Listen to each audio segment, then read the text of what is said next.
హైదరాబాద్ లో కన్సల్టేషన్ మరియు 3,500 రూపాయల colour Doppler test Avis hospitals లో ఉచితంగా పొందండి. కళ్యాణి గారు, శ్రావణి అని ఒక ఆవిడ మనకి వాట్సాప్ చేశారు. ఒక అమ్మాయి వైఫ్ అండ్ హస్బెండ్ మధ్య ఇష్యూ అన్నమాట. అంటే జనరల్ గా చూసే కాన్సెప్ట్ కి కొంచెం భిన్నంగా అనిపించిందండి. ఇలా కూడా ఉంటున్నారు. సో మన స్టూడియోకి ఇన్వైట్ చేశాను శ్రావణిని. ఎస్, శ్రావణి గారు రండి.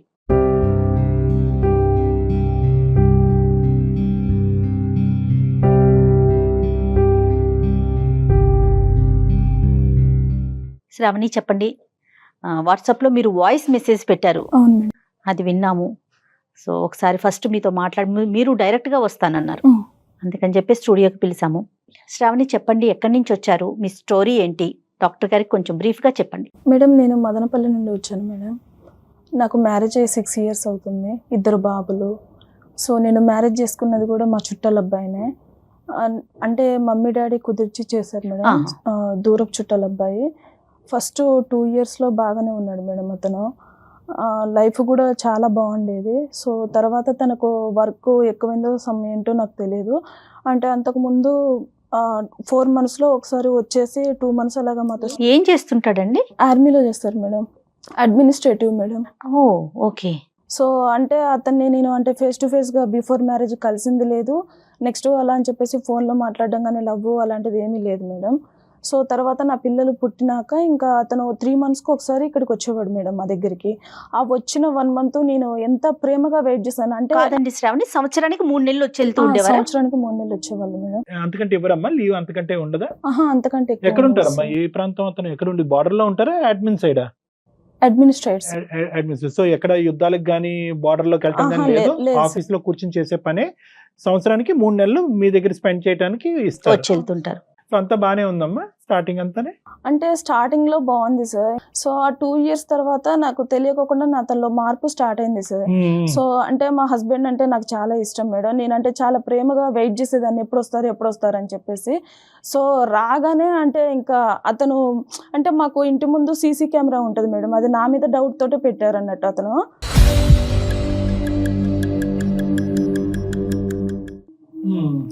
సో అంటే పాల అబ్బాయి కానీ నెక్స్ట్ కూరగాయల అబ్బాయి ఏంటంటే నన్ను అక్క అంటారు మేడం. నేను రెగ్యులర్గా తీసుకుంటాను కదా, సో ఫ్రెష్గా కూరగాయలు వచ్చాయి అక్క అనేసి అని అంటే నేను ఎప్పుడైనా పిల్లలతో ఉన్నప్పుడు వాళ్ళని స్కూల్కి అలా పంపించాలి బిజీగా ఉన్న టైంలో అతనే పైకి వచ్చేసి ఇచ్చేసి వెళ్తారు మేడం. ఒక 2 minutes అయినా స్పెండ్ చేయాల్సి వస్తుంది కదా మేడం, అంటే అమౌంట్ ఇవ్వాలి అన్నా కూడా. సో ఆ టైంలో ఏంటంటే ఇంత క్లోజ్గా ఎలా అంటే సీసీ కెమెరాలో చెక్ చేస్తారు మేడం. ఫస్ట్ రాగానే నా పిల్లల్ని చూసుకోవడం కానీ నేను ఎలా ఉన్నానా అని అడగడం కానీ అలా ఏం చేయరు మేడం. ఫస్ట్ సీసీ కెమెరా చూసుకుంటారు అన్నట్టు వచ్చైనా.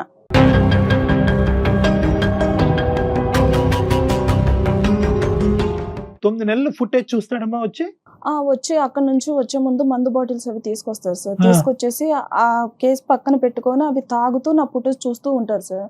చూస్తూ తర్వాత అంటే నేను పక్కన బెడ్రూమ్ లోనే పడుకుంటాను. అర్ధరాత్రి ఇంకా వచ్చినాక అతనికి ఇదే పని అంట డాక్టర్ గారు. చెప్తాను, పక్కన బెడ్రూమ్ లోనే పడుకుంటాను. అంటే ఏ టైంలో ఏం జరుగుతుందో అనేసి నాకు తెలియకోకుండానే నాకు ఒక భయం అనేది స్టార్ట్ అయిపోయింది సార్. నా పిల్లలు కూడా పడుకోరు, నా పిల్లలు ఇలాగ దగ్గరకు వచ్చేసి నా పక్కన పడుకుంటారు అన్నట్టు. అంటే కనీసానికి వాళ్ళకి ఇలాగా డాడీ వచ్చారు, డాడీ దగ్గరికి వెళ్ళేసి స్పెండ్ చేద్దాం అన్న వాళ్ళకు అది కూడా ఉండదు సార్. అసలు జనరల్ గా పండగ వాతావరణం ఉంటదమ్మా. 3 నెలలు నాన్న వస్తున్నాడు, భర్త వస్తున్నాడు అంటే పండగ వాతావరణం ఉంటది. కానీ మీ ఇంట్లో వస్తున్నాడంటేనే టెర్రర్ ఏమో. సరే అమ్మా, తాగుతూ ఫుటేజ్ అవి చూస్తాడు సార్. చూసిన తర్వాతకి ఓహో ఈ పాలతంతో ఇంతసేపు మాట్లాడావా, ఇంత క్లోజ్ గానా, ఇంతసేపు మాట్లాడాల్సిన అవసరం ఏముంది, ఇప్పుడు గూగుల్ పే ఫోన్ పేలు అవి వచ్చాయి కదా, నువ్వు తర్వాత వాడిని పంపించేసైనా కూడా గూగుల్ పే కానీ ఫోన్ పే కానీ చెయ్యొచ్చు కదా, అంతగా వాడిని చెయ్యికి టచ్ అయ్యేటట్టు ఇవ్వాల్సిన అవసరం ఏముంది అమౌంట్ అని చెప్పేసి ఇంకా స్టార్ట్ చేస్తారు సార్ అలాగా.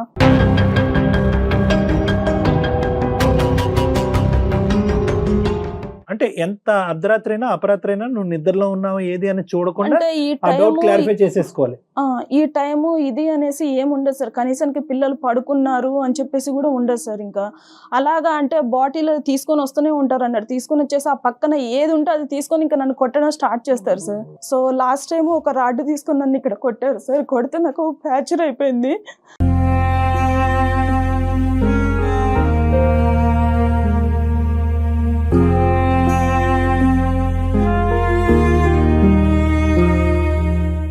చెప్తాలే, ధైర్యం తెచ్చుకుని చెప్పమ్మా.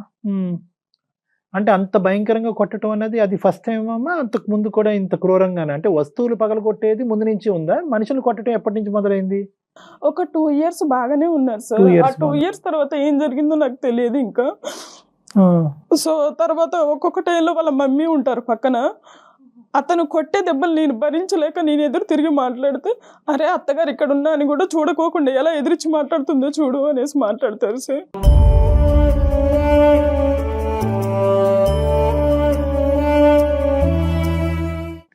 ఆవిడ కూడా మీకు ఏం సపోర్ట్ చేయరా? సపోర్ట్ ఏముండదు ఆవిడ మేడం. ఏమంటారు? అంటే అదే మేడం, అంటే మేమందరం పర్లేదా అమ్మ మొగుళ్ళతోటి దెబ్బలు, నువ్వు ఒక్కదానివే పడ్డావా, ఏం మీ అమ్మ నాన్న మీ డాడీ మేము అమ్మని కొట్టలేదా అని చెప్పేసి మాట్లాడతారు మేడం. ఇంకా అలా అంటే రెచ్చిపోవడం. ఇంకా అంతే కదా, అదేంట్రా చేయటం తప్పు అనాల్సింది పోయి నేను తన్నులు తిన్నా నువ్వు తన్నులు తినంటే. అమ్మ తాగుడుకు బానిస అమ్మా? బానిస అని చెప్పలేంలే, అంత పెద్ద అడ్మిన్ జాబ్ చేస్తున్నప్పుడు ఆ. ఆర్మీలో అంత బానిస అని కూడా అంటే చెప్పలే. ఇవన్నీ నాకు ముందు అసలు ఏది తెలియదు సార్, అతను తాగుతాడు అలా అని చెప్పేసి నాకు ఏం తెలియదు. సో తర్వాత ఒక 2 years బాగానే ఉన్నారు. అప్పుడు కూడా తాగే వాళ్ళు ఏమోలే కానీ మేబీ నటించారో ఏంటో నాకు తెలియదు. సో ఒక 2 years బాగానే ఉన్నారు. సరే, మీ ఇద్దరు గొడవలు ఓకే శ్రావణి, పిల్లలతో ఎలా ఉంటారు ఆయన? పిల్లల్ని కూడా ఏం చూసుకోరు మేడం, అసలు దగ్గరికి కూడా తీసుకోరు. అంటే ఆయనకు పుట్టారా లేదా అన్న డౌట్ లో ఉంటారు ఆయన.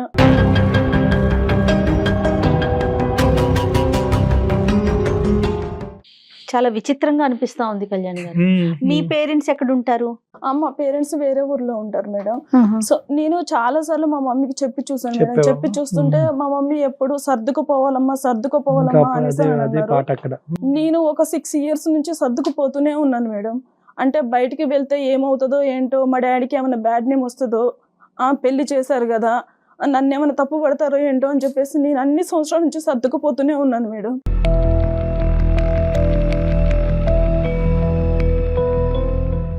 ఏం చదువుకున్నారు? నేను డిగ్రీ చేశాను మేడం. జాబ్ ఏమి చేసే ఆలోచన అంటే ప్రెజెంట్ అయితే ఏం చెయ్యట్లే, ఇంట్లోనే ఉంటున్నారు?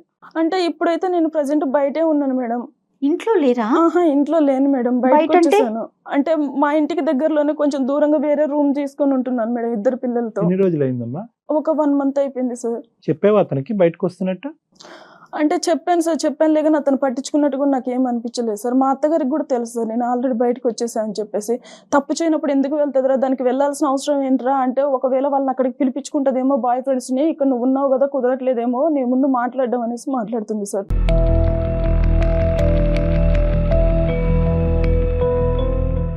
ఇతను రాక ఎప్పుడమ్మా? మళ్ళీ ఎప్పుడు సెలవులు వస్తాయి? ఎప్పుడు వస్తాడు ఇతను మళ్ళీ? ఇప్పుడు వెళ్ళారు సార్, నెక్స్ట్ ఇయర్ మళ్ళీ 3 monthsకి వస్తారు సార్. ఆల్రెడీ ఈ సంవత్సరానికి అయిపోయింది. ఈ సంవత్సరానికి అయిపోయింది మేడం. అతను వెళ్ళిన తర్వాత నువ్వు బయటకు వచ్చేసావు. ఈసారి బయటకు టార్చర్ చూడలేక వచ్చేసాను. భరించలేక పిల్లలతో పాటు అంటే వచ్చేసావు. ఆ బయటికి కూడా ఎందుకు వచ్చేసానంటే, నేను మొన్న రీసెంట్ గా అంటే అంట్లు తోముకుంటున్నాను సార్. తోముతుంటే అక్కడ ఒకటి ఇనుపది ఉంది, అది ఇక్కడ థైస్ దగ్గర ఇట్లా గీరకపోయింది. సో తర్వాత అతను చూసాడు అన్నాడు, చూసి ఏంటి ఎవరు కొరికేశారు ఏంటి అసలు ఇక్కడ ఏమైంది అని చెప్పేసి ఒక విచిత్రంగా మాట్లాడుతున్నాడు సార్. ఎంత అబ్యూస్ గా మాట్లాడతాడంటే అసలు అవి భరించలేమన్నట్టు. ఇంకా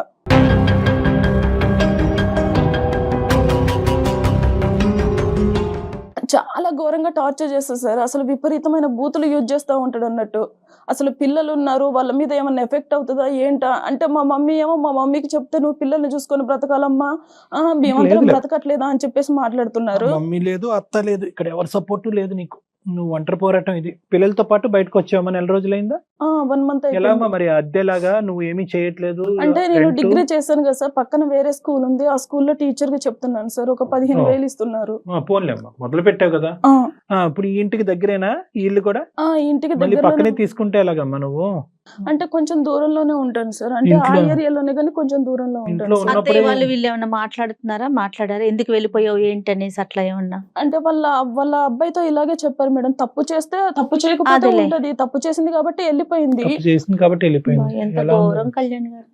కాదమ్మా, ఇప్పుడు నీ తరపున మాట్లాడే అన్నదమ్ములు గాని, పెద్దనాన్నలు గాని, పిన్నులు గాని అంటే ఎవరన్నా మేమిద్దరం ఎవరన్నా అమ్మాయిలం support- సార్. ఎవరు అంటే మా డాడీ అంటారు, ఇలాగా వచ్చేసేయమ్మా నీకు కావాలంటే వేరే అతను చూసి మ్యారేజ్ చేస్తాను అని చెప్పేసి చెప్తారులే కానీ ఇంకా తర్వాత అంటే నేను ఎలా వెళ్ళాను సార్ అసలు అంటే ఎక్కడికి వెళ్ళినా కూడా నన్నే పిన్ పాయింట్ చేస్తున్నాను. నేను ఏంటంటే కొంచెం అంటే ట్రాన్స్ఫరెన్స్ వేరే మ్యారేజ్ చేసేంత వరకు కాదమ్మా, కానీ అట్లీస్ట్ ఇతను కూర్చోపెట్టి పెద్దలుగా ఎవరైనా రెండు వైపులు అలాగా ఒకే చాలా కుటుంబం సార్లు కదా, చెప్పారు సార్, చాలా ఉండదా? సార్లు చెప్పారు. అవకాశం లేదు. అంటే అతను ఏంటంటే వీళ్ళు అసలు నాకు చెప్పడం ఏంటి, నా మ్మ్. పొజిషన్ ఏంటి, నేను ఎందుకు వినాలి, అసలు ఇది ఇలా చేస్తుంది ఏంటి, ఇది తప్పు చేసి కూడా ఇంకా నన్నే బయటకు తీసుకొస్తుంది ఏంటి ఎవరన్నా అన్నట్టు మాట్లాడేస్తారు. చెప్తేనేమో పొజిషన్ గుర్తొస్తుంది, మరి అంత మ్మ్. చీప్ గా బిహేవ్ చేసేటప్పుడు ఆ పొజిషన్ గుర్తు ఇంకా రావట్లేదు. అది ఉండదులే అమ్మా. ఉండదు కళ్యాణ్ గారు. ఇంకా ఈ వ్యవహారంలో ఉండదు. సహజంగా ఇలాంటి అంశాల్లో యూజువల్ గా ఎక్కడున్నా కూడా ఇతను వచ్చి ఫుటేజ్ చెక్ చేస్తున్నాడు, ఇది ఒక వెరైటీ అనుకోండి.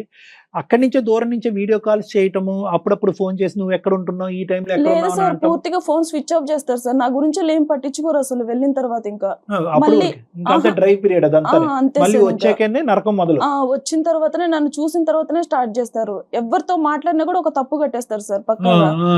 అక్కడ అన్న చెల్లె అనేసి ఏమీ ఉండదు అంటే నేను ఇంకా. ఇలా అడుగుతున్నాను, నేను ఏం అనుకోకమ్మా. అతని దగ్గర ఏమైనా దొరికిందమ్మా నీకు సంబంధించినటువంటి అంశం? అంటే నువ్వేదో తప్పు చేసావని కాదు, కానీ 2 years బానే ఉన్నాడు, 3rd year నుంచి స్టార్ట్ అయింది వ్యవహారం అనేది మొదలైంది.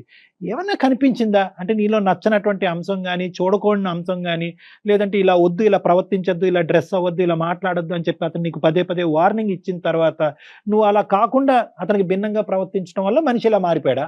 అండ్ నేను ఇప్పుడు రీసెంట్ గా చూసింది ఏంటంటే ఫోన్ లో వేరే వాళ్ళతో చాటింగ్ చేయడం స్టార్ట్ చేశాడు అతనే ఆల్రెడీ. అతని తప్పు కప్పిపుచ్చుకోవడం కోసం అని చెప్పేసి నన్ను తప్పు పడుతున్నాడు అన్నట్టు.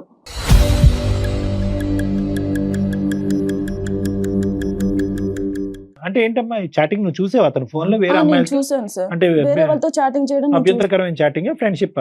లేదు సార్, వేరే లాగానే ఆ. చేస్తున్నాడు సార్. అంటే అక్కడ ఎవరైనా సెటప్ ఉందని అనుమానం ఉందా నీకేమన్నా? అంటే నన్ను కొట్టడం గానీ, పిల్లల మీద ప్రేమ లేకపోవడం గానీ చూస్తుంటే మేబీ ఉండొచ్చేమో అనేసి ఉండొచ్చేమో నాకు నీకు అనిపిస్తుంది. అనిపిస్తుంది. నువ్వు దగ్గర అవ్వట్లేదమ్మా. అంటే ఆ 3 నెలల పాటు, అంటే ఊరికే అడుగుతున్నాను, నువ్వు ఎలాగ అతనితో ప్రవర్తిస్తావు అనేది నీ ఇష్టం, అది ఒక ఆడపిల్లగా. అంటే నువ్వు దగ్గరికి రావట్లేదు, ఆ 3 నెలలకు అతనికి ఒక ఎజెండా ఉంది, ఆ ఎజెండా ప్రకారం నువ్వు రావట్లేదు కాబట్టి నీకు ఏమైనా మానసికంగా దూరం అయ్యాడు అతను? అదేమన్నా ఉందా? అలా ఏం లేదు సార్. అంటే పిల్లలు ఉంటారు కదా సార్, పిల్లల ముందు ఎలా కుదురుతుంది సార్? ఇప్పుడు అంటే ఒక బాబును పడుకోబెట్టారంటే ఇంకొక బాబు మెలుకుతూ ఉంటారు, లేదంటే వాళ్ళకు హెల్త్ బాగోకపోవడం ఏదో ఒక ఇష్యూ ఉంటుంది. అదే ఇతనికి నచ్చినట్టు ఉండాలి అనేసి అంటే కుదరదు కదా ఇంకా. తప్పదు అనుకోండి. అతను ఏమన్నా సహాయ సహకారాలు ఇస్తే ఆ 3 నెలలు నువ్వు రిలాక్స్ అయ్యి అతనికి దగ్గర అవుతావు. అతను వచ్చి పిల్లల్ని చూడట్లేదు. అతను వచ్చిన కాడి నుంచి ఏంటంటే నువ్వు ఎంత దగ్గర అవుతావు, నువ్వు ఎంత ఫిజికల్ గా దగ్గర అవుతావు, ఎంత ఇమోషన్ చూపెడతావు అనేది అతను ఉంటున్నాడు. నువ్వేంటంటే నీ పిల్లలు బాధ్యతలు అనే దాంట్లో నిమగ్నం అయ్యావు. సరే, ఇంతకంటే 100 రెట్లు పెద్ద కారణం ఉన్నా కూడా ఇలా కుక్కను కొట్టినట్టు కొట్టకూడదమ్మా. దాన్ని మేము చాలా తీవ్రంగానే చూస్తున్నాం. తర్వాత ఏంటమ్మా, తర్వాత ఏంది? ఇప్పుడు ఈ నెల రోజులు బట్టి బయటకు వచ్చావు, బయటకు వచ్చేసాను. మరి నరకం ఉంటది కదమ్మా. ఇంట్లో ఉన్నటువంటి అమ్మాయినే పాలవుడితోనూ వెజిటబుల్ మార్కెట్ వాడితోనే రంకు కట్టేవాడు రేపొద్దున నువ్వు బయటకు వెళ్తే నిన్ను బతకనిస్తాడా? అంటే ఇప్పుడు అందులో వాళ్ళ అమ్మ ఏమో వచ్చి అగ్గి కార్యం పోస్తుంది, నువ్వు బయటకు వెళ్ళావంటే తప్పు చేసావు కాబట్టి బయటకు వెళ్ళావు అని చెప్పి ఆవిడ మాట్లాడుతుంది. ఇప్పుడు అతని మైండ్ లో అదే ఉంది సార్. అంటే నేను ఉన్నప్పుడు దానికి సరసాలకి ఇక్కడ ఇంట్లో కుదరట్లేదు కాబట్టి వేరే రూమ్ తీసుకుంది, ఇంకా తనకు అడ్డు చెప్పే వాళ్ళు ఎవరు లేరు అనేసి అలా మాట్లాడుతున్నారు. కాదు, నేనేమంటున్నానంటే నువ్వు బయట పట్టడానికి కేవలం ఏంటంటే ఈ నరకాన్ని నేను అనుభవించలేను అని చెప్పి బయటకు వచ్చేసావా ముందు వెనక్కి చూడకుండా, లేదంటే నీకేమైనా ఒక ప్లాన్ ఉందా? పిల్లల కోసమే నేను బ్రతకాలనుకుంటున్నాను సార్. నేను ఇక్కడికి ఎందుకు వచ్చాను అంటే నేను ట్రై చేసినంత వరకు నేను ట్రై చేశాను సార్. అతనికి నేను చెప్పి చూశాను, నా పరంగా నేను యాజ్ ఏ వైఫ్ గా నేను చెప్పి చూశాను. మా పెద్దవాళ్ళని పిలిపించి చెప్పాను. నేను 2 times ఆల్రెడీ పోలీస్ స్టేషన్ కూడా వెళ్ళాను. వెళ్ళావమ్మా? పోలీస్ స్టేషన్ కి వెళ్ళాను. సో ఇతను ఆర్మీ నుంచి వచ్చాడు కాబట్టి ఇతను చాలా రెస్పెక్టబుల్ గా మాట్లాడడం గానీ అయ్యో రామా. అలా చేశారు. ఇతను ఏంటంటే లేదండి నేను ఎందుకు కొడతానండి, నాకేం అవసరం అండి, నాకు ఒక చెల్లెలు కూడా ఉన్నారండి అని చెప్పి. అంటే మాకు ఒక ఆడపడుచున్నారు సార్, ఆవిడ సపోర్ట్ నాకు చాలా బాగా చేస్తారు. నాకు చెల్లెలు ఉన్నారండి, ఇప్పుడు నా వైఫ్ వేరు నా చెల్లెలు వేరా అండి, నా చెల్లెల్ని ప్రేమించడం అని నా వైఫ్ ని ప్రేమించడం అంటే కన్విన్స్ చేసేస్తాడు సార్ ఎదుటి మనిషిని. ఏం చేద్దామని చెప్పి బయటకు వచ్చారు మీరు? టీచర్ గా చేసుకుంటున్నారు, మీ మీ మీ సదుపాయాలు, పిల్లల్ని చూసుకోవటం, బాగోగులు ఏదో చూస్తున్నారు, అక్కడ వరకు నెడుతున్నారు. అక్కడ వరకు అయింది. నెక్స్ట్ ఏంటి? అంటే మామూలుగా ఇప్పుడు ఒకవేళ అతను ఏమన్నా చేంజ్ అయ్యి వస్తా అంటే నేను యాక్సెప్ట్ చేయడానికి నేను రెడీగా ఉన్నాను సార్. ఇప్పుడు ఏంటంటే ఎంతసేపు నేనే పిన్ పాయింట్ అవుతున్నాను, నేనే ఒక తప్పు చేసిన దానిలాగానే ఉంటున్నాను. అవునమ్మా. ఇప్పుడు నేను మా ఇంట్లో వాళ్ళతో కూడా మాట్లాడట్లేదు సార్, ఇంట్లో వాళ్ళకి కూడా దూరంగానే ఉన్నాను. ఫాదర్ తో కూడానా? ఎవరితో మాట్లాడట్లేదు మేడం ఇంకా నేను. మారితే ఐ వాంట్ టు కంటిన్యూ అని అంటున్నావు. మార్పు రాకపోతే ఏంటి అనేది ఒక ప్రశ్న. రెండోది, వచ్చే మార్పు తాత్కాలికంగా వచ్చి మళ్ళీ శారామామూలి అనేటువంటి పాత పద్ధతిలోకి వెళ్తే ఎలాగనేది రెండోది. మూడో అంశం ఏంటంటే కనుక చాలా ఇంపార్టెంట్, ఏమన్నా ఉందా అంటే 6 సంవత్సరాల పాటు నువ్వు వేచి ఉన్నావు, 3 నెలల పాటు నరకాన్ని, మిగతా 9 నెలలు ఎంతో కొంత శ్వాస పీల్చుకున్నావు. ఏమన్నా గుడ్ క్వాలిటీ ఉందా ఈ మనిషితో కలిసి కంటిన్యూ అవడానికి? ఏదన్నా చిన్నపాటి క్వాలిటీ ఏమైనా ఉందా? స్టార్టింగ్ లో మ్యారేజ్ అయిన స్టార్టింగ్ లో బాగానే ఉన్నారు కదా సార్. అంటే నాకు తెలిసి వాళ్ళ మమ్మీ గారే ఏమన్నా చెప్తున్నారేమో అని చెప్పేసి సో నాకు ఏంటంటే doubt సార్. మీ అత్తయ్య ఏదైనా చెప్తోందని. తనే- అతి ఏదైనా చెప్తుందన్నది ఒకటి జయ గారు. రెండోది ఏంటంటే కనుక ఈ అమ్మాయి ఒక మంచి యాంగిల్ ఆఫ్ దట్ జెంటిల్మెన్ కూడా చూసింది. ఒక 2 years పాటు మంచిగా ఉండేటటువంటి అవును. వ్యక్తిని చూసేటప్పటికి బహుశా మారుతాడేమో అని చిన్న ఆశ. కానీ పెద్దవాళ్ళు చెప్తే అతను మారట్లేదు. మేమేమైనా చెప్తే మారుతాడన్న దాని గురించి వచ్చాము. ఇంకా ఈ మీ రోజు మీద రావటం- హోప్ పెట్టుకొని వచ్చాను సార్ నేను ఇక్కడికి. ఏంటి ఏం హోప్ పెట్టుకున్నాం? మేము ఏం చేయాలి? ఒక్కసారి అతనితో అంటే నేను మాట్లాడతాను, రైట్, ఓకే. నేను నా సైడ్ నుంచి ఒకసారి మాట్లాడతాను. అంటే అతను ఎలా మాట్లాడతారు ఏంటి అన్నది మీకు తెలుస్తుంది కదా సార్. అంటే మీరు కూడా మేబీ ఒకవేళ ఈ అమ్మాయి ఏం తప్పు చేయకపోతే ఫోన్ అతను ఎందుకు ఆపుకుని కూర్చుంటాడన్నావు కదమ్మా. ఫోన్ ఆన్ చేస్తాడా మన గురించి? అంటే మనం చేస్తామని తెలియదు కదా. అంటే ఒకసారి ట్రై చేసి చూస్తాను సార్, ఒక చెయ్యమ్మా. 2 times అలాగా. సో చాలా రిస్కీ డీల్ అమ్మా ఇది. అయినా కానీ మనం ట్రై చేద్దాము. No issues about it. నువ్వు కాల్ కలపడానికి ట్రై చేయండి. ఒకసారి కాల్ చేయండి. ఎందుకంటే ఇంతకు మించిన వాళ్ళని మేము చూసాంలే కానీ నీ జీవితం ఎలా ఉంటుంది అన్నది.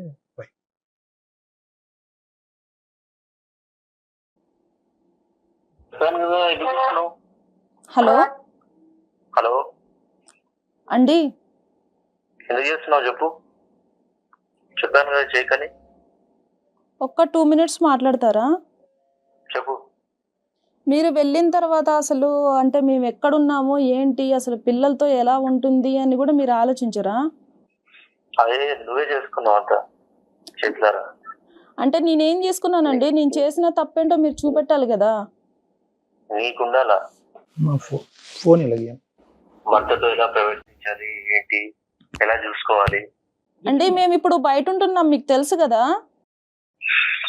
అయితే అంటే ఇప్పుడు బాబు డాడీ కావాలి అనేసి మాట్లాడుతున్నారు. మరి మరి బాబు డాడీ కావాలన్నప్పుడు నువ్వు కరెక్ట్ గా ఉండాలి.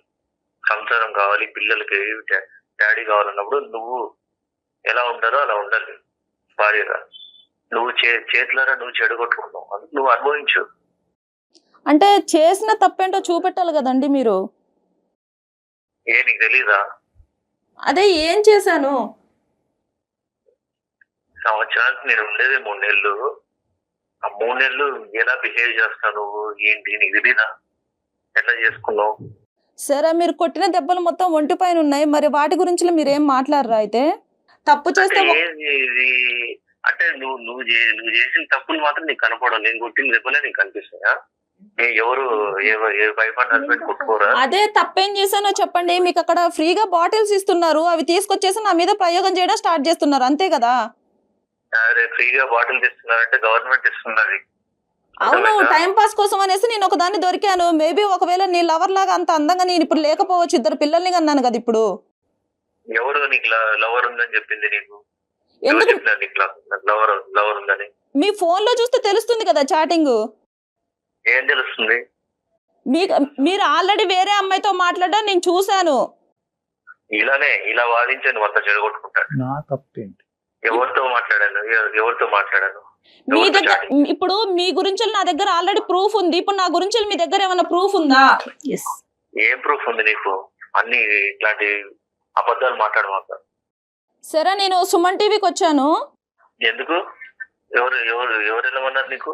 అవసరమా నీకు? నువ్వు వెళ్ళమని చెప్పేదేంటి? ఇప్పుడు నువ్వు చెప్తేనే నేను బయటకు వచ్చేసి జాబ్ చేసుకొని బ్రతుకుతున్నాను. అయితే ఇంకా ఎంత తీద్దాం అనుకుంటున్నాను పరువు? ఏం పేరమ్మా? వెంకట్ మేడం. వెంకట్ గారు నమస్తే అండి. నా పేరు జయ అండి. నేను సుమన్ టీవీ అందమైన జీవితం ప్రోగ్రామ్ నుంచి మాట్లాడుతున్నాను. చెప్పండి మేడం. నమస్తే అండి. నాతో పాటు డాక్టర్ కళ్యాణ్ చక్రవర్తి గారు కూడా ఉన్నారండి. శ్రావణి మాకు మెయిల్ చేసిందండి. మీ ఇద్దరి మధ్య ఉన్న ఒక చిన్న సమస్యకి తనకి పరిష్కారం దొరకక ఒక సలహా కోసం మాత్రమే మాకు వాట్సాప్ చేసింది. వెంకట్ గారు నమస్తే అండి. వెంకట్ గారు నమస్తే అండి. నమస్తే. మీరు పనిచేసే సంస్థకి, మీరు చేసే సర్వీస్కి, వృత్తికి, దేశానికి మీరందరూ చేసేటటువంటి ఈ పోరాటానికి శతకోటి వందనాలు. Thank you very much. దాని గురించి ప్రధానంగా ఎందుకంటే thank you so much sir. Venkat గారు, ఇక్కడ ఇప్పుడు మీరు చేసే వృత్తి ఎంత పవిత్రమైనటువంటిదో, మీరు చేసేటటువంటి పనులు అంత పాపమైనటువంటి పనులు మీరు ఇంట్లో చేస్తున్నారనేది మీ భార్య ఇక్కడ చెప్పడం వల్ల మీ కాల్ తీసుకోవటం జరిగింది. సార్ మీరు ఒక సైడే విని మీరు లే, అదే నేను- అందుకనేనండి, అందుకనే.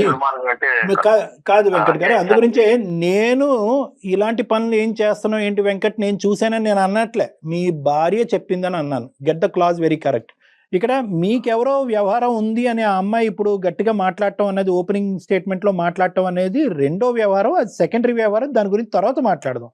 ప్రైమరీగా మాకు మీ దగ్గర నుంచి కావాల్సినటువంటి అంశం ఏంటంటే, ఈ అమ్మాయి చెప్పిన 2 థింగ్స్ చెప్పిందండి. మెయిన్ ఏంటంటే కనుక వచ్చేది 3 నెలలే, వచ్చినటువంటి 3 నెలలు అతను అదే కార్యక్రమంలో తాగటం అనేటటువంటి కార్యక్రమంలోనే ఉంటాడు, సీసీటీవీ ఫుటేజ్ చెక్ చేయడంలోనే ఉంటారు, పాలవాడితోనో వంటవాడితోనో ఎవరితో మాట్లాడినా కూడా, వెజిటబుల్ మార్కెట్ వాడితో మాట్లాడినా ఒక అనుమానము, ఆ అనుమానం కాస్త ఇంకో విధంగా అయ్యి మమ్మల్ని మధ్యరాత్రులు పడుకోనివ్వకుండా చేసి మా మీద హింస చూపెట్టి కొట్టి ఇప్పుడు ఈ మధ్య కాలంలోనే కాలు ఎరగట్టడం కూడా జరిగింది.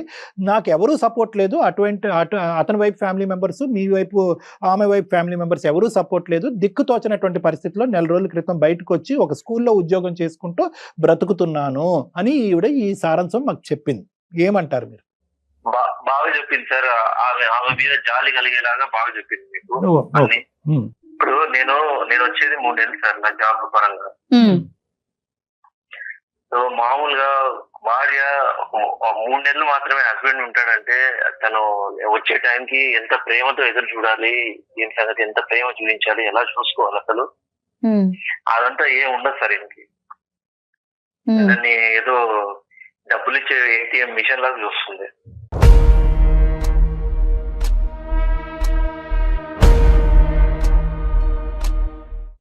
నేను రావడము, అక్కడ ఇంటికి కావాల్సిన ఖర్చులకి డబ్బులు ఇవ్వడము, ఇంటికి సరిపడా అన్ని చూసుకోవడము, పిల్లల ఫీజులు కట్టడము, ఆ 3 నెలలు కూడా ఆమె ఫ్రెండ్స్ తో ఆమె మాట్లాడుకోవడం, ఆమె వాళ్ళ ఇంటి వాళ్ళ ఫోన్ లో మాట్లాడుకోవడము, ఆ పిల్లల్ని చూసుకోవడము, ఇదే సరిపోతుంది సార్. అంతా 3 నెలలే ఉంటాడే, తనకి ఏం కావాలి, ప్రేమగా చూసుకుందాము, ప్రేమగా మాట్లాడదాము అనేది ఉండదు అసలు. Right, okay. నేను ఆ బాధతో కుమిలిపోయి నేను తాగుతూ ఉంటాను ఆ 3 నెలలు కూడా. ఓహో. కానీ సీసీటీవీ ఫుటేజ్ ఏంటి సార్? ఇప్పుడు అది ఆ కార్యక్రమం చెప్పండి. ఇప్పుడు ఆవిడకి ఏదో ఉంది కాబట్టే బయటకు వచ్చేసింది అనేది మీ అమ్మగారు మాట్లాడేటటువంటి ఒక వాదన, మీరు కూడా ఆ వాదననే నమ్ముతున్నారు. ఒక్క మాట నాకు చెప్పండి, ఈరోజు సీసీటీవీ ఫుటేజ్ తాగటం వెనకాతల ఈ అమ్మాయికి వేరే సంబంధం, అక్రమ సంబంధం ఉందన్నది మీరు నమ్ముతున్నారా? ఆ ఆలోచన ఉందా మీ మనసులో? మీరు ఇంట్లో లేనప్పుడు ఆ అమ్మాయి క్యారెక్టర్ మీద మీకు ఏమన్నా ప్రశ్న ఉందా? అదొక్కటి నాకు చెప్పండి. లేదు సార్, పోయింది. ఎందుకంటే ఆమె ప్రవర్తన వల్ల ఆమె మీద నాకు నమ్మకం పోయింది సార్. ఏంటి ఆవిడ ప్రవర్తన? ఏం చేసింది? మీరు ఇంట్లో అర్ధరాత్రి ఉంటే ఆవిడ బయటకు వెళ్ళిపోతుందా బ్యాగ్ వేసుకుని?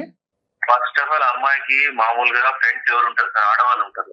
ఈమెకేమో అంత మగవాళ్ళు ఫ్రెండ్స్ ఎక్కువ. సరే, మీ అమ్మ వచ్చేసి ఉన్నారు కదా, ఒక 2 months ఉన్నారు కదా మీ అమ్మగారు కూడా. మీ అమ్మగారు ఏం చెప్పారు అయితే?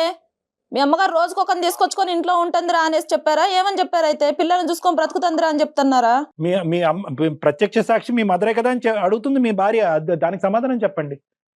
అవునండి, మా మదర్ ఆమె వెనకాలే ఉండదు కదా, ఎక్కడికో మార్కెట్ కి పోతానంటుంది, బ్యూటీ పార్లర్ మార్కెట్ లోకి పోయేంత లోపే బాయ్ ఫ్రెండ్ వచ్చేస్తాడు, ఇంకా తర్వాత అతను వచ్చేసి సరసలాడేసి వెళ్ళిపోతాడా? ఆమె మార్కెట్ కి పోతే ఎవరైనా ఎంతసేపు పోతారండి? ఒక గంట, ఒక అర్ధ గంట పోతారు, గంట పోతారు. ఇక పోతుంది 3 గంటల సేపు తర్వాత వస్తుంది. అవునా? మీ అమ్మ ఇలాగే చెప్పిందా అయితే? మరి నేను మార్కెట్ కు పోతున్నారా, ఒక 1 hour అలా ఉంటున్నాను, ఆ 1 hour లో ఎవరు వస్తున్నారో ఏంటో తెలియదురా అనేసి చెప్పారా అయితే?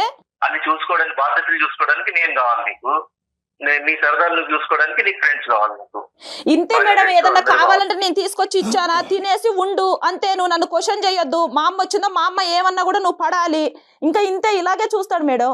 మా మదర్ అయినా ఎందుకు నా సంసారం చెడగొట్టాలనుకుంటా సార్? మీరు అబ్బో మహాతల్లి, ఆవిడెందుకు చెడగొడద్దు, కానీ అది కాదు నేను చెప్పేది. ఏంటంటే ఏం చెప్తుంది ఒక మీ మదర్కి మీకు పగలనక రాత్రనక భార్య ఫోన్ చేస్తే స్విచ్ ఆఫ్ చేసుకుని పెట్టుకుని మీరు భార్యకే 4 నెలల పాటు అందుబాటులో లేనటువంటి మీరు మీ మదర్ ఫోన్ కాల్ ఎలా ఇస్తున్నారు? ఆవిడ మీకు ఏమేమి న్యూస్లు ఇస్తుంది? ఈవిడ గురించి ఆవిడ ఏం చెప్తుందో చెప్పండి. మీ ఇద్దరిని విడగొడుతుందా కాపాడుతుందా భగవంతుడు చూసుకుంటాడు. ఆవిడ మీకేం చెప్తుందో చెప్పండి. ఉన్నదే చెప్తుంది సార్. అనుమానాస్పదమైన బిహేవియర్ ఉంది మీకు, ఎటో తిరుగుతుంది, ఎవరెవరితోనో మాట్లాడుతుంది. అక్కడ సీసీటీవీ కెమెరా, ఇక్కడ మీ అమ్మ, సరిపోయారు. సరే, ఇప్పుడు ఇంకో పాయింట్, కాళ్ళు ఎరగొడతారయ్యా, భార్య కాళ్ళు ఎరగొడతారయ్యా, నువ్వు మనిషివా? ఇంకో మాట అడగను నేను, నువ్వు కాళ్ళు ఎరగొడతావు మీ భార్యని? కొట్టడం అంటే కొట్టే పరిస్థితి ఆమె తెచ్చుకుంది సార్. అదే ఏంటది? కావాలని ఎవరు ఊరికి కొట్టరు. కొట్టలేదు. ఏంటా పరిస్థితి? అంత ఎరంగొట్టే పరిస్థితి ఏంటి సార్? అయ్యో ఎట్లా ఎదురు మాట్లాడుతుందండి, ఎట్లా ఆర్గ్యుమెంట్ చేస్తుందండి. అలా కాదు, ఏదో ఏదో గీసుకుందంట ఆవిడకి ఏంటమ్మది శ్రావణ సిచ్యువేషన్ ఏంటో ఒకసారి అడగండి. గీసుకోకూడని చాట ఎక్కడో గీసుకుందంట. అదేంటో ఆవిడ చెప్తారు, మేము చెప్పలేము అది. అదే సార్ ఏ దెబ్బలు ఎలా తగులుతాయి, ఎందుకు తగులుతాయి, ఎలా అవుతాయి అనేది కొంచెం నాకు కూడా కొంచెం కామన్ సెన్స్ అనేది ఉంటది కదా. ఇక్కడ కాలికి లోపల చువ్వ గీసుకుపోయింది సార్. సో తర్వాత నేను అది పసుపు పెట్టుకుందాం అని చెప్పేసి పెట్టుకుంటున్నాను. ఓహో ఏం చేస్తే చువ్వ గీరకపోయిందో నాకు తెలియదా అని చెప్పేసి మాట్లాడుతున్నాడు. అది అంట. అంటే చువ్వ గీసుకున్న దానికి మీరు అదేదో రొమాంటిక్ గా దాన్ని వర్ణించారంట. ఏంటి అది నిజమేనా? అక్కడ చువ్వ గీసుకుందా లేదంటే ఇంకేమైనా జరిగిందని మీ అనుమానమా? నిజమే సార్, అది దెబ్బ చూస్తే మామూలుగా ఏదో యాక్సిడెంటల్ గా తగిలినట్టు లేదనమాట. ఎలా ఉందో నాకు అర్థం కావట్లేదు. మీరు ఆర్మీలో పనిచేస్తున్నారా? మీరు ఫోరెన్సిక్ సైకాట్రిస్టా? మీరు డిటెక్టివా? పోలీసా? ఎవరు మీరు? ప్రపంచంలో ఉన్న అన్ని సబ్జెక్టులు మీ దగ్గర ఉంది. చువ్వ గీసుకుంటే అలా ఉండదు, ఇంకో విధంగా ఉంటది. తప్పు చేసే ఆడది ఎలా ఉండదో అలా ఉంటది. అసలు మీకు మీ మీ మీ మైండ్ సౌండ్గా ఉందా లేదా అనేటటువంటిది నాకు చాలా భయంగా ఉంది. ఎందుకంటే మీరు చాలా ముఖ్యమైనటువంటి ఒక వృత్తి చేస్తున్నారు మీరు. అవును సార్, ఇప్పుడు ఆమె బిహేవియర్ ని బట్టి ఆమెకు తెలుస్తుంది. ఏ బిహేవియర్ అండి? మీరు ఏం చూసారని ఒక్క ప్రూఫ్ చెప్పగలిగారా? డాక్టర్ గారు ఇందా నుంచి అడుగుతున్నారు, మీరు ఏం చూశారు? మీరు ఊహించుకుంటున్నారు. మీ అమ్మగారు దానికి ఆజ్యం పోస్తోంది, పెద్ద ఆవిడ తల్లి. నమస్కారం ఆవిడకి. ఆమెకు ఉన్నంత తెలివి లేదు మేడం నాకు. ఆమె ప్రూఫ్ లేకుండా చేస్తారు తప్పులన్నీ. ఓహో అది కూడా కానీ కళ్యాణ్ గారు అంటే సీసీటీవీలో ఎడిట్ చేస్తుంది. మీరు అక్కడ ఉద్యోగమే చేస్తున్నారా? ఈ సబ్జెక్ట్ మీదే ఫోకస్ చేసి అక్కడ తగలెడుతున్నారా? నాకు అర్థం కావట్లేదు. కాదు, ఇప్పుడు సీసీటీవీ ఎడిట్ చేసేసి ఫుటేజ్ల్లో కూడా తప్పులు చూపెడుతుంది ఆవిడ. ఏ ఆధారాలు ఏమీ లేకుండా చూస్తుంది. ఇక్కడ మీకున్న ఎవరికైనా పెళ్లి చేసుకుంటానే అనుమానం ఏం రాదు సార్. పెళ్లి చేసుకుంటానే ఎవరైనా అన్న వారే మంచిదనే అనుకుంటారు. క్లాస్మేట్స్ అని చెప్తుంది. ఎవరెవరో అబ్బాయిలు కాల్ చేస్తారు. ఎవరు అంటే క్లాస్మేట్స్ అని. ఎవరమ్మా ఎవరు కాల్ చేస్తారు నీకు? క్లాస్మేట్స్ నిజం చెప్తున్నారా? మీరు నిజం చెప్పండి. లేదు సార్, మీకు ఎవరైనా మీ ఫ్రెండ్స్, పాత ఫ్రెండ్స్ ఎవరైనా క్యాజువల్ గా కాల్ చేసి తను ఏమైనా అపార్థం చేసుకుంటున్నారా? లేదు, నాకు నా హస్బెండ్ తప్ప నాకు ఇంకొక ప్రపంచమే ఉండదు. అతను ఎప్పుడు వస్తారు అన్నది మాత్రమే నా మైండ్ లో ఉంటది తప్ప నాకు ఇంకొకటి ఏమీ ఉండదు మేడం. నేను ఒకవేళ అతను చెప్పింది నిజం అనేసానని అనుకుంటే, ఇప్పుడు నాకు నిజంగా బాయ్ ఫ్రెండ్సే ఉన్నారు అనుకుంటే నేను ఇంత దూరం రావాల్సిన అవసరం లేదు కదా మేడం. మరి కాల్ డేటా గానీ అవన్నీ తీద్దాము, దానికి మీరు రెడీనా? Ready madam. నేను చెప్పండి. కాల్ డేటా అవన్నీ తీపిస్తామండి. మళ్ళీ వాయిస్ రికార్డింగ్ అవన్నీ తీయించుదాము, విందాం. మరి అప్పుడు ఏం చేద్దాం? మీకే తెలుస్తుంది. తీస్తే మీకే తెలుస్తుంది. అట్లాగే మరి మీది కూడా తీయాల్సి ఉంటుంది. సరే తీయండి, నాది తీయండి, ఆవిడ కూడా తీయండి. అలా అంతా కాదయ్యా, ఏమయ్యా ఇదంతా అని. ఆవిడ 2 సార్లు పోలీస్ స్టేషన్కి వెళ్ళింది. ఓకే, ఆవిడ ఇప్పుడు ఏమంటుంది? నేను మా ఆయనతో తెగదెంపులు చేసేసుకుంటాను, వేరే వాడితో వెళ్తానని అనట్లేదు. నా కుటుంబాన్ని, నా మొగుడిని మార్చి నాకు ఇవ్వండి పిల్లల కోసం మేము కలిసి ఉంటామనే మాట్లాడుతోంది తను. ఎందుకు రోడ్డుకి ఎక్కుతారు? ఎందుకు మీరు తీసుకోవడానికి బాధ్యతలు తీసుకోండి. నేను కావాలండి, సంసారం చేయడానికి అవసరం లేదు నేను. సరే, నీ పిల్లలు కూడా నీకు అవసరం లేదా? అయితే చిన్నోడికి మీరంటే చాలా ఇష్టం, మీకు ఆ విషయం తెలుసు కదా. వాడి పోలికలు కూడా అచ్చం మీలానే ఉంటాయి. మరి వాడు డాడీ కావాలి అనేసి అని అంటున్నాడు. మరి దానికి ఏమైనా సమాధానం చెప్తారు? అయితే అవును, మరి ఆ బుద్ధి నీకు ఉండాలి. డాడీ కావాలి అన్నప్పుడు, పిల్లలకి డాడీ కావాలి అన్నప్పుడు నువ్వు ఉండాలి. డాడీకి ఎలా చూసుకోవాలి భర్తని. ఒకే పాయింట్. ఇక్కడ ఆవిడ 2 పిల్లలతో పాటు బయటకు వచ్చింది. ఎందుకు వచ్చింది? అటో ఇటో పారిపోవటానికి రాలేదు. అట్లీస్ట్ ఏంటంటే నేను బయటకు వస్తే కనుక నా అవసరం ఏంటి, ఈ కుటుంబం ఏంటి, ఈ పిల్లల అవసరం ఏంటి అన్నది నీకు తెలుస్తుంది అనే ఉద్దేశంతో. ఇప్పుడు కాస్త ఎలా అయింది? ఆవిడ బయటకు వచ్చినందుకు తప్పు చేసావు కాబట్టి, వేరే వ్యవహారం నడిపిస్తున్నావు కాబట్టి నువ్వు బయటకు వచ్చినట్టుగా మీ అమ్మ నీకు ఇది ఇంజెక్ట్ చేస్తున్నా. ఆవిడ చాలా డేంజరస్. ఫస్ట్ ఆవిడ మాట తీసి పక్కన పెట్టండి సార్. ఆవిడ ఒకటే కాదు సార్, ఇంకా ఉంటారు కదా సార్. నాకు వెల్ విషర్స్ వాళ్ళు వీళ్ళు చెప్తారు కదా సార్. ఏమని చెప్పారు వెల్ విషర్స్ మీకు? ఏ వెల్ విషర్ చెప్పాడు చెప్పండి. ఆ ఫోన్ కాల్ కూడా సార్ నార్మల్ కనిపించడానికి, అనుమానాస్పదం కనిపించడానికి తేడా ఉండదు సార్. లేదు, మీరు ఊహించుకున్నంత, మీ ఆలోచించినంత, మీరు అనుమానాన్ని డిఫైన్ చేసినంత విధంగా ఒక ఆడపిల్ల ఎంత లెవెల్లో ఒక బయట ఉన్న కూరగాయల వాడితోనో, రోడ్లు ఊడ్చుకునే వాడితోనో మాట్లాడాలనేది మీరు డిఫైన్ చేసినంత ఇదిగా నేను నా వృత్తిలో ఎవరిని చూడలే. ఇంటర్నెట్ సెంటర్ లో కనిపిస్తుంది. అమ్మో ఇంటర్నెట్ ఇవన్నీ ఇంకా చెప్తున్నాను కదా. మీరు అల్లుకుంటూ పోతే కనుక దీనికి ఆది మధ్య అంతం అనేది ఏమీ లేదు. బాబు వెంకట్, నీ రూల్ బుక్ ప్రకారము ఏ ఆడపిల్ల ఉండలేదు. నెంబర్ 1 ఏ కుక్క పిల్లనో ఏ పిల్లి పిల్లనో తెచ్చుకుంటే అది ఏమైనా నీ మాట వింటదేమో కానీ నువ్వు చెప్పినటువంటి ఈ రూల్ బుక్ ప్రకారం ఏ ఆడది ఉండలేదు. ఈ అమ్మాయి 6 సంవత్సరాల పాటు ఈ నరకాన్ని అనుభవిస్తూ అక్కడి వరకు ఉంది అంటే కనుక ఆ అమ్మాయికి హ్యాట్స్ ఆఫ్. ఇప్పుడు నువ్వు మారి నీ ఆలోచన శైలి మారి ఆ అమ్మాయితో పాటు ఉంటావా లేదంటే ఆ అమ్మాయిని ఢిల్లీ పట్టుకుపోతావా, నీ దగ్గరే పెట్టుకుంటావా నీ పిల్లల్ని నీ కుటుంబాన్ని? ఇది ఒక ఆప్షను. అక్కడ పంపించడం కూడా భయంగా ఉంది మాకు. కానీ ఈ 2 ఆప్షన్స్ ఉన్నాయి, ఏం చేద్దాం?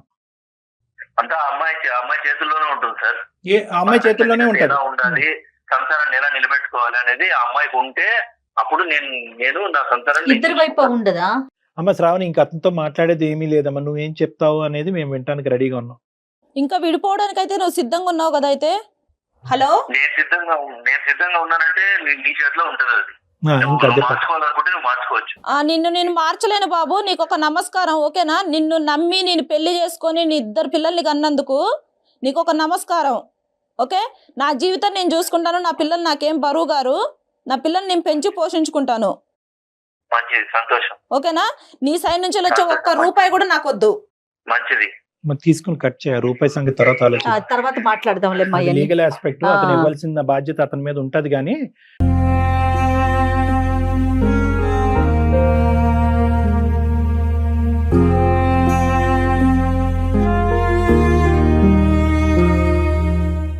ఒక కుటుంబం ఇలా విడిపోతుందంటే ఎంత బాధగా ఉంటదమ్మా. అసలు ఆ పిల్లలు అన్యాయం అయిపోయారమ్మా. అమ్మా, ఇంకా నువ్వు ఎలాగా బయటకు వచ్చినప్పుడే 90% నీ జీవితం ఎలా ఉండాలన్నది నువ్వు డిసైడ్ చేసుకునే బయటకు వచ్చావు అన్నది మాకు అర్థం అవుతుంది. ఎటొచ్చి ఏంటంటే ఒక్కసారి వెనుదిరిగి నేను తీసుకున్న నిర్ణయం కరెక్టా కాదా అని చెప్పి ఒక పెద్ద మనుషుల దగ్గరికి వెళ్ళి మాట్లాడదాని ఉద్దేశంతో నువ్వు మా దగ్గరకు వచ్చావు అన్నది అర్థమైంది. నీ అనుమానం ఏదైతే అది పూర్తిగా నిరూపించబడిందమ్మా. అంటే ఏంటంటే ఈ మనిషి ఎప్పటికన్నా మారుతాడా లేదా అనేది ఈ రోజు ఇక్కడ నిరూపింపబడింది. అతనికి ఎక్కడో కూడా కనికరం కానీ, ఒక ఆలోచన కానీ, ఒక బాధ కానీ, ఒక బాధ్యత కానీ, ఇటువంటి సెంటిమెంట్స్ ఏవీ లేవు అనేది ఈ రోజు మా సమక్షంలో కూడా తేలిపోయింది. కాపురం కంటే ప్రాణం గొప్పదమ్మా. నేనేమనుకుంటా, నీ ప్రాణం నీ పిల్లల ప్రాణం మేము అందమైన జీవితం ద్వారా కాపాడేవు అనేటటువంటి ధైర్యంతో నేను చాలా గౌరవంగా నిన్ను ఇక్కడి నుంచి పంపిస్తున్నాము. నువ్వు కూడా అదే ధైర్యంతో నువ్వు బతకాలని మేము కోరుకుంటున్నాం. ఎందుకంటే ఇప్పుడు సపోర్ట్ కావాలన్నా మేము ఇస్తాం. మేము సపోర్ట్ ఒకటి ఇస్తామా. రెండోది ఏంటంటే కనుక ఇప్పుడు ఈ నిర్ణయం తీసుకోవడానికి నీకు 50% ధైర్యం అంటే కనుక బయట సమాజంలో 2 పిల్లలతో బతకడానికి నీకు 100% ధైర్యం కావాలి. ఎందుకంటే ఆ మనిషి ఇక్కడతో ఆగడు. ఈ సీసీటీవీ ఫుటేజ్లను, ఇంటర్నెట్లను అని చెప్పి ఈ కథని ఇంకో లెవెల్కి తీసుకెళ్లి 4 చోట్ల ప్రచారం చేయడానికి ట్రై చేస్తాడు. కాబట్టి అవన్నీ పట్టించుకోకుండా అవన్నీ ఒక చెవుతో వినేసి అతను చేసినటువంటి నరకాన్ని నుంచి నువ్వు బయటపడి నీ ప్రాణం నీ పిల్లల ప్రాణం కాపాడుకున్నావు అనేటటువంటి ఒక్క కాన్సెప్ట్తో నువ్వు బయటకు వెళ్ళి ధైర్యంగా నీ కాళ్ళ మీద నువ్వు నిలబడు. నువ్వు ఇప్పటికీ ఉద్యోగం చేస్తున్నావు. Congratulations, keep going. ఓకేనమ్మా? ఓకేమ్మా. Thank you so much doctor. Okay. Thank you. Okay.